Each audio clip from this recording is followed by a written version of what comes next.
ఎలా ఉన్నారు? బాగున్నారా దేవుని బిడ్డలారా? నేను బాగున్నాను.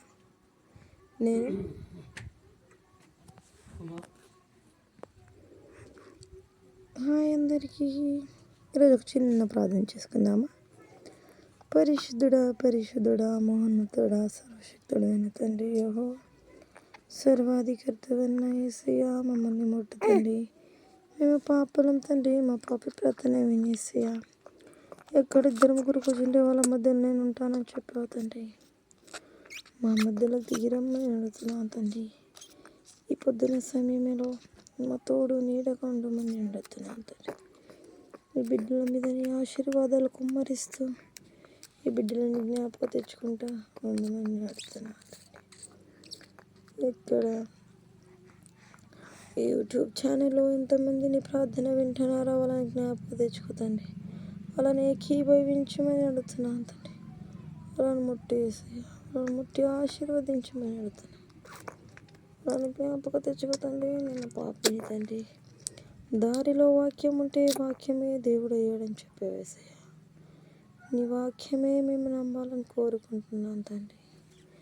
నీకు వచ్చే రెండో రాకడలో మేము నీ తోడు నీడ ఉండాలని కోరుకుంటున్నాను మెస్సయ్యా.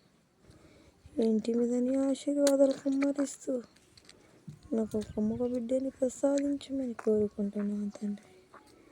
యేసయ్యా, నా ప్రార్థనలో ఏదైనా తప్పు ఉంటే నన్ను క్షమించండి. నీ బంగారు పాదం కింద నా ప్రార్థన పెట్టి అడిగి వెళుతున్నాను తండ్రి.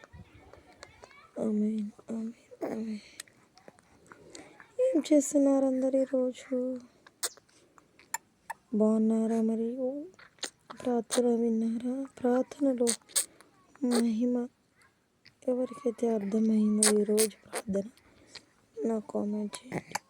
స్తోత్రం దేవా నా యేసయ్యా. ఎవరు విన్నారు ఒకసారి నాకు కామెంట్ చేయండి. ఏం అర్థమైందో కూడా కామెంట్ చేయండి. మీలో ఎవరికైనా ప్రార్థన చేయాలంటే నాకు కామెంట్ చేయండి, సరేనా?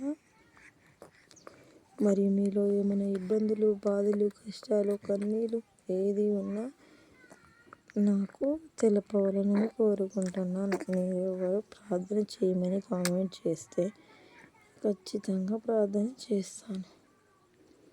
ప్రార్థనలో మహిమ ఉంది, ఘనత ప్రార్థనలో ఉన్నది. ఏది ఎక్కడ దొరకదు. ప్రార్థన విన్న తర్వాత ప్రార్థనలో ఉన్న శక్తిని మీరు పొందుకోగలరు. ప్రార్థనని మీరు అర్థం చేసుకోండి. ప్రార్థనలో ఉన్నది ఇంకెక్కడా లేదు, సరేనా? మరి అందరూ బాయ్. మరి సరేనా? రేపు ఇంకొక వీడియోతో కలుసుకుందాం. Bye, take care, wish you all. దేవుడి మిమ్మల్ని మహిమపరిచును గాక.